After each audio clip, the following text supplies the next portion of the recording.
Ito, nandun yung mama mo. Day, anong ginagawa niyo? Ay, nag-usap kami tungkol sa mama niya, boss. Ay, makinig ako. Ay, sige, boss. Ma'am? Nasaan si boss mo? Ay, di ko nakita. Bakit nandiyan pa yung drum na butas? Sunugin niyo. Ay, sige, ma'am.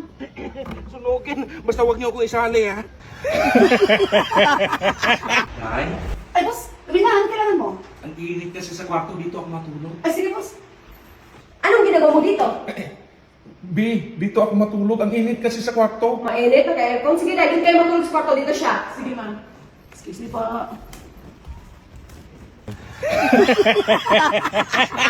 Para kanino to? Para sa pamangkin ni Inday. Dito mo ba talaga patulogin sa kwarto natin? Doon sa kabilang kwarto, bakante yun. Ah, okay. O bakit alam mo yung unan mo? Doon din ako matulog. Ah, bakit? Dito lang ako matulog, be. Di, bumili ka ng bitsin, asin, suka, kamatis, luya, sibuyas. Hoy, alam mo ba yung bibilhin mo? Oh, Coke. Day, Marialita na. Bakit, ante? Napansin mo yung galawan ni boss? Wala naman. Ay, naku. Mag-ingat ka, kay. Anong mag-ingat, Day? Sabi ko sa kanya, boss, mag-ingat siya sa susunod na biyahe niya. Okay. Kumusta sa biyahe? Okay lang, pero nakakapagod. Tara, matulog tayo sa taas. Ay, boss, nandito na pala kayo. Kumusta ka, kay? Day, nakakapagod. Inantok pa ako. Be, tsaka na ako matulog! Matulog ka!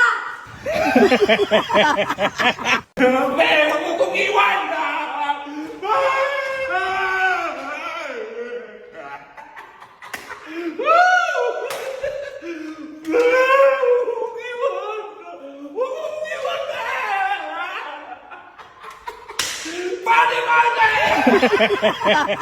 Boss, nakita mo ba yung picture ng pamangkin ko? Nawala ako kasi. Ah, yung binigyan ko ng pamasahe para darating bukas. Oh, boss. Hindi ko nakita. Baka nabasura mo na yun. Di, kaninong picture itong nasa bag mo? Ay, ito nga yung picture niya. May pasok mo pala sa bag ko, Day. Di man, boss. May pasok mo sa bag ko, Day. Ay, kung nga pala, boss. Kung nga pala, ma'am. Ay, boss, kanina ka pa nakatitig dyan, ah. Ay, wala, Day. Tinignan ko lang baka may pizza yung kailan siya magdating. Kailan siya magdating? Mamayang alas 12 ng gabi. Ah, ganun ba? Oo. Oh. Day, Boss. pagdating ng pamangkin mo, doon na lang sa kwarto patulogin mo, ha? Ay, dito na lang, boss. Magkatabi na lang kami. Maluwag pa naman.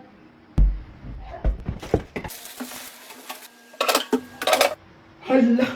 Ay, Day, dyan ko na lang pala nilagay kasi puno na yung bodega. Saan ko patulogin pamangkin ko? Sabi ko nga sa'yo, sa kwarto ko eh. Saan punta mo, boss? Sunduin ko lang yung mama mo. Ay, boss, aalis pala ako mamaya. Susunduin ko yung pamangkin ko. Ngayon ko yun. Oo, boss. Hello, be. Sira yung sasakyan. Ayusin ko muna. Pero din, sama tayo. Ay, sige, boss.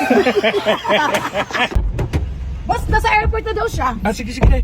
Ah, Day, saan mo paupuin yung pamangkin mo? Dito, boss. Ah, Anong ginawa mo dito? magkatabi kami ng pamangkin mo. Sino magdadrive? Ah, ikaw lang muna, Day.